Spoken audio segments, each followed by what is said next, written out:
What's going on, guys, and welcome back to the channel. Today we're going to be discussing a lot of the streamers who have just popped up out of the blue, and who better to use as a comparison than the one and only Dr. Disrespect. We're going to be using him as a comparison to showcase exactly what a streamer should have to do to earn their spot at the top. If you do enjoy the video, guys, be sure to hit that thumbs up if you're new, subscribe and turn on notifications so you don't miss any future videos. Right, let's crack on with the video. Whilst we have been covering the corruption surrounding video games, I'd like to take a small moment to explain how the streaming industry has changed. Far too many people are living by the rule of fake it until you make it.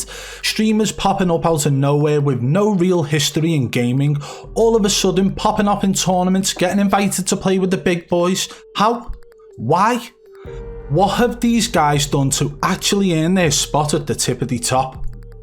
Not much at all. It all appears to be a matter of who you know, not what you are capable of. However, most of these streamers who have popped up out of the blue seem to possess one thing in common, and that is unnatural gameplay.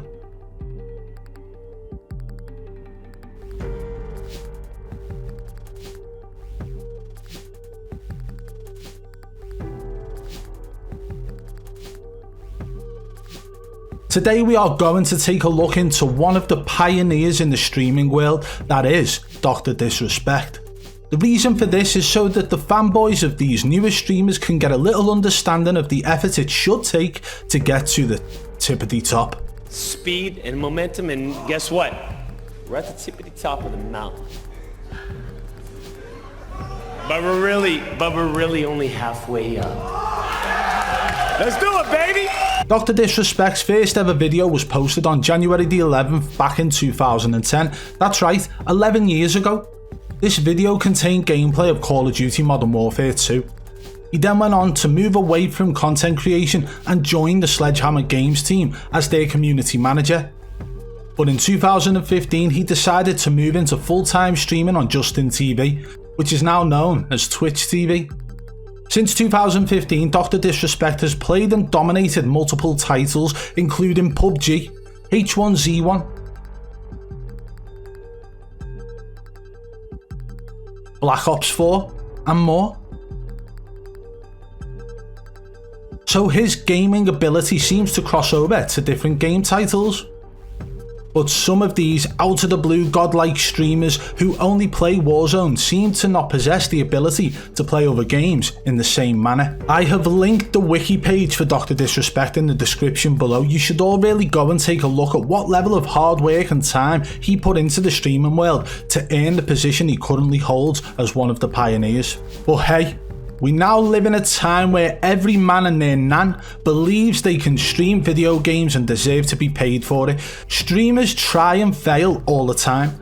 Most don't make it past 3 months when they realise the effort it actually takes to entertain your viewers, or to act like you have viewers when you don't. This is all part of the process early on. But it's the streamers who pop up out of nowhere like a bastard whack-a-mole, with their game sense, game awareness, godlike aim, all because they stream 8 hours a day with absolutely no history to back up their amazing gaming ability. What? So you almost got into the Fortnite World Cup? Whoop-de-doo. But let's look at Biffle.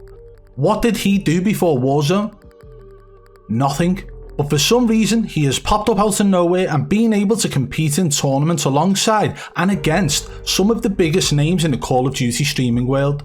I mean, Biffle has earned just under $200,000 across 42 tournaments just in Call of Duty Warzone. In fact, I don't think he has ever competed in a tournament for another game. So whilst you have Dr. Disrespect along with other pioneers who had to start from the very bottom and work their way up, you now have this new breed of overnight godlike gamers who are somewhat taking over the industry.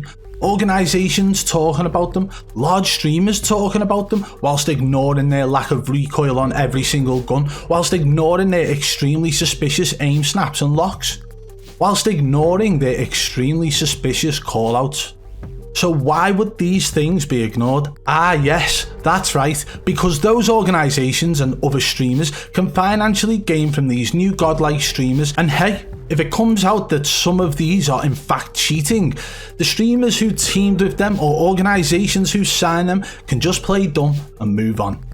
This is where we circle back to Doc. Doc has never been one to fit into the system. In fact, I remember the time where he even stated, "We are all puppets." God, we're such a bunch of puppets, huh? Whoa, I can play my old games on my new console. Makes you wonder why he was banned from Twitch, doesn't it? And why on earth it hasn't been made public knowledge, when millions of people have sent donations to him and subscribed to him. But the chances are it was probably to do with the fact that Dr. Disrespect doesn't keep his mouth shut. He doesn't fall into place in the system built around money and greed. In more recent times, when Dr. Disrespect has been playing against the self-proclaimed Warzone pros, he has even mentioned moments where he felt suspicious activity. How many others are willing to do this? Not many, because they are all scared of being shunned and kicked to the curb. With the Doc releasing books now as well, I can only hope that one day after he retires from gaming and streaming, he decides to release a book where he just blows the lid off all the corruption he has seen across the years over many different gaming titles, but more so, Warzone. I believe that Doc is holding his thoughts in. Maybe it's to do with the fact he is playing with Z-Laner on a regular basis. Many people believe that Dr. Disrespect has been questioning Z-Laner for months to try and make him slip up. And it does seem to be that way sometimes. Could this be again to do with a non-disclosure agreement? Or a contract of some sort, not allowing them to speak out about each other maybe? But it would be great to actually hear the Doc's thoughts on this. Hey, maybe it'll all be in that book I mentioned earlier, if he decides to write one. So let's cut to the chase. These new streamers who expect everything on a silver platter when they have no true history within the gaming industry, who out of nowhere are just godlike on one specific game. These are not real streamers, these guys are phonies. Reaping the rewards of tournaments, donations, subs, sponsorship deals and more, just because they haven't been caught yet. When you decide to watch a streamer, you should most definitely do some research into their history before sending any sort of money. Make sure they have earned that donation, because you have to go to work and you have to earn that money that you are then deciding to send to this streamer. It's only a matter of time before the corruption within the streaming world starts to unfold, and we all have a front row seat to see it happen here on this channel.